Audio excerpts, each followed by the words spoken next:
Hello, I'm Evan Nolan, the president and co-founder of the United States Athletics Hall of Fame, here at the first-time nominee in their first year of eligibility for class of 2024. Larger than life, both in size and personality, Shaquille O'Neal was born in Newark, New Jersey on March 6, 1972. Now, his birth father, Joe Toney, was an all-state guard and actually had a full scholarship to go to Seton Hall. Unfortunately, drugs got in his way, and he ended up in jail when Shaq was just a young child.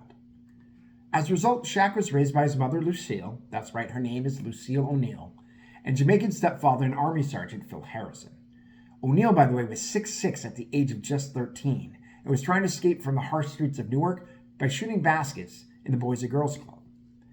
Now, he moved with the family to Germany, where Phil was stationed temporarily, and then eventually settled in San Antonio, Texas.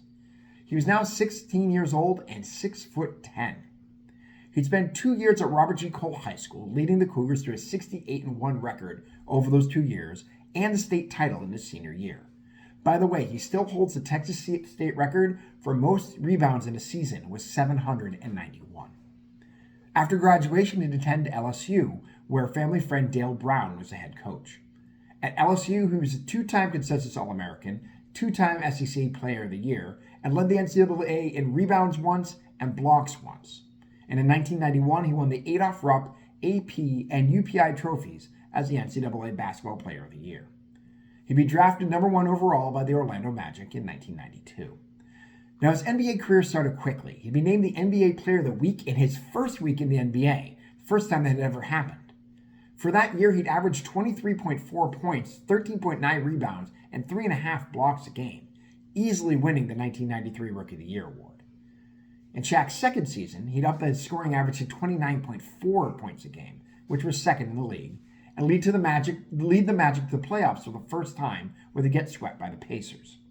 In season 3, he'd lead the league in scoring, again, actually got 29.3 points, and lead the Magic to their first NBA Finals, before they end up getting swept there by the Houston Rockets with Hakeem Olajuwon, Clyde Drexler, and others. He'd spend one more season in Orlando, losing to Michael Jordan, whoever that guy was, and Chicago Bulls in the Eastern Conference Finals. After that season, he'd win a gold medal at the 1996 Games in Atlanta before joining the Los Angeles Lakers as a free agent.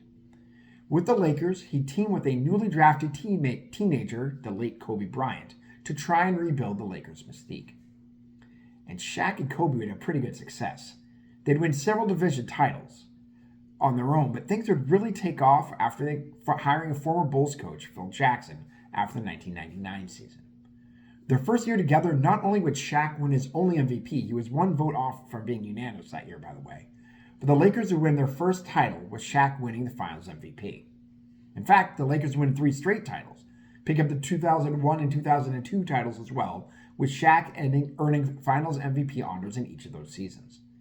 But all was not happy in Hollywood, and a power struggle emerged between Shaq and Kobe. The Lakers chose Kobe. Before the 2005 season, Phil Jackson was dismissed, and Shaq was traded to Miami for Lamar Odom, a first-round draft pick, and a couple other players. He promised coming to Miami that he would bring them a championship, a team that was an expansion team from 1988 who had never won anything. And teaming up with Dwayne Wade, who's an up-and-coming star, he would do so in 2006. That would be his 4th and final title. He'd finish up his career with the Suns, Cavaliers, and Celtics before retiring in 2011. In all, Shaq Diesel would retire one of the most decorated players ever, with 4 titles, 3 Finals MVPs, 1 NBA MVP, the NBA Rookie of the Year, 2 scoring titles, 15 All-Star selections with 3 All-Star MVPs, 8-time NBA First Team, twice on the second team, 4 times on the third team. He's a member of the 50th and 75th anniversary teams, and his number has been retired by the Magic, Lakers, and Heat. He's elected to the Pro Basketball Hall of Fame on his first ballot, and surely will be joining ours very soon. Will his first chance be the year he gets in? That's going to be up to you. You can vote for Shaquille O'Neal or any of our other nominees for the United States Athletics Hall of Fame at www.theusahuf.com. That's the United States Athletics Hall of Fame.com. Voting will continue between now and we close our polls on December 1st, so vote as often as you like, as long as it's only once a day. I'll be back soon with another nominee, but until then, take care.